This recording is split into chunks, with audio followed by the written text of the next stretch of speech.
Hello बच्चों, so let's solve this question and question says suggest a way to determine the limiting molar conductivity value for water. देखो हमको यहाँ पे बतानी है limiting molar conductivity value of for water. इसके लिए हमको कोई एक मेथड बताना है, ठीक है। So the key concept in this question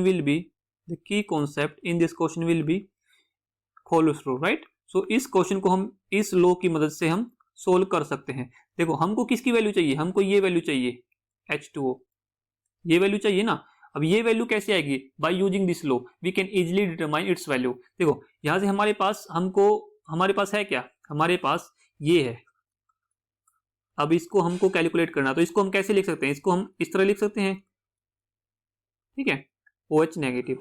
ये आराम से इसको ऐसे लिख सकते हैं ना, बाय यूजिंग दिस लॉ, ठीक है। अब हमको केवल क्या चाहिए हमारी ओवरऑल इक्वेशन में, एक तो H पॉजिटिव चाहिए, एक OH नेगेटिव चाहिए। तो अगर मैं स्ट्रॉन्ग इलेक्ट्रोलाइट लूं, स्ट्रॉन्ग इलेक्ट्रोलाइट क्या क्या हमारे पास, स्ट्रॉन्ग इलेक्ट्रोलाइट हमारे पास सपोज करो NaOH होगा, ठीक है। We can take HCl, we can take NaCl, ठीक है। अगर मैं इनकी क्या लूं, अगर इनको मोलर लिमिटिंग मोलर कंडक्टिविटी की वैल्यू फाइंड आउट कर लूं, ठीक है, तो easily by using this law we can find out the limiting molar conductivity for water, ठीक है। कैसे निकालेंगे, सपोज करो कि हमारे पास हमको इसकी वैल्यू पता है NaOH, इसकी वैल्यू हम लेट्स से इसकी वैल्यू A है, ठीक है। और by using this law we can write like this Na positive lambda plus OH negative, right. यहां से मैं लिख सकता हूं ना इसको।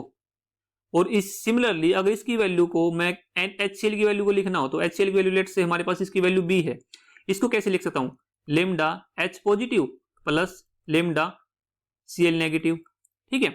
और सिमिलरली इसकी वैल्यू को कैसे लिख सकता हूं, NaCl की वैल्यू को, NaCl की वैल्यू लेट से हमारे पास इसकी वैल्यू C है, और इसको मैं लिख सकता हूं लेमडा नोट, ये हो जाएगी हमारे पास Na positive plus lambda note Cl negative, ठीक है। अब देखो हमको क्या चाहिए, ओवरऑल इक्वेशन में हमको चाहिए H positive and OH negative. अब H पॉजिटिव कहां पर है, H पॉजिटिव देखो एक तो यहां पर है, और OH नेगेटिव कहां पर है, OH नेगेटिव यहां पर है। इसका मतलब कि अगर मैं इसको इक्वेशन 1 कंसीडर करूं, उसको इक्वेशन 2 कंसीडर करूं और इसको इक्वेशन 3 कंसीडर करूं, तो अगर मैं 1 और 2 को ऐड कर दूं और 3 को सब्ट्रैक्ट कर दूं, तो हमको ये वैल्यू मिल जाएगी ना। तो यहां से मैं क्या बोल सकता हूं कि ये मैं बोल सकता हूं कि जो लेमडा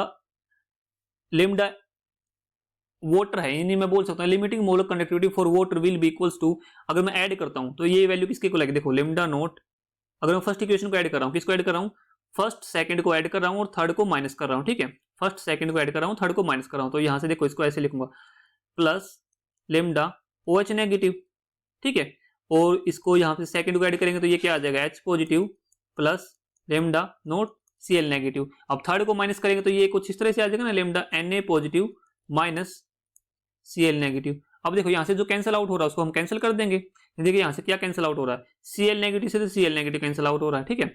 और ये क्या है, Na पॉजिटिव से Na पॉजिटिव कैंसिल आउट हो रहा है। हमारे पास क्या बचा, हमारे पास एक तो ये वैल्यू बची और एक ये वैल्यू बची। इसका मतलब क्या हुआ कि यहां से अगर मेरे को इसकी वैल्यू निकालनी है, तो जो limiting molar conductivity for water है, इसकी वैल्यू निकालने के लिए हमारे पास जो ये वैल्यू आई है, लेट्स से हमने जो कंसिडर की थी A, B और C वैल्यू कंसिडर की थी, तो हम इसको कैसे लिखेंगे, A plus B minus C। इस तरह हम इसकी वैल्यू को क्या कर सकते हैं, फाइंड आउट कर सकते हैं, ठीक है। तो I hope this understood it very well, thank you.